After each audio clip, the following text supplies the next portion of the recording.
செவ்வாய் ஜாதகத்தில் பலம் பெற்று இருந்ததுன்னா அந்த ஜாதகர் எப்படி இருப்பார், அதை பற்றி தான் இந்த பதிவில் பார்க்க போகிறோம்.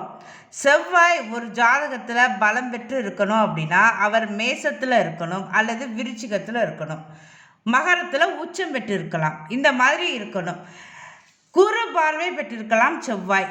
இந்த மாதிரி அமைப்பு இருந்துட்டா அந்த ஜாதகருக்கு நிறைய சொத்துக்கள் சேரும். அதாவது சொத்துக்கள் சேர்ப்பதில் செவ்வாய் தான் முக்கிய பங்கு. அதனால செவ்வாய் நல்லா இருந்தால் அந்த ஜாதகருக்கு நிச்சயம் நிறைய சொத்துக்கள் சேரும் அப்படின்னு தெரிஞ்சுக்கலாம். அப்புறம் சகோதரம், அதாவது சக உதிரம், அதுதான் சகோதரம் அப்படின்னு சொல்லுவாங்க. அதனால தான் செவ்வாயை ரத்தத்துக்கு காரகனாக வச்சுருக்காங்க. சகோதரர்கள் நல்லா இருப்பாங்க, சகோதரர்கள் இவங்களுக்கு உதவி செய்வாங்க, எப்பவும் உறுதுணையாக இருப்பாங்க. சந்திரனுடன் செவ்வாய் சேர்ந்து ஜாதகத்தில் இருந்தார் அப்படின்னா தைரியம், போராட்ட குணம், வீரமிக்கவங்களாக இருப்பாங்க, பலமுடையவர்களாக இருப்பாங்க.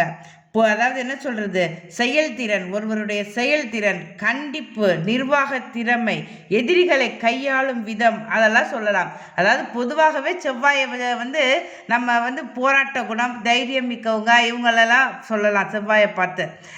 அதே நேரத்தில் அவர் சந்திரனோட சேர்ந்திருந்தார் அப்படின்னா நிச்சயமாக அவங்களுக்கு நிர்வாக திறமை இருக்கும், எதிரிகளை கையாளும் விதம் அதெல்லாம் அவங்களுக்கு தெரிஞ்சிருக்கும்.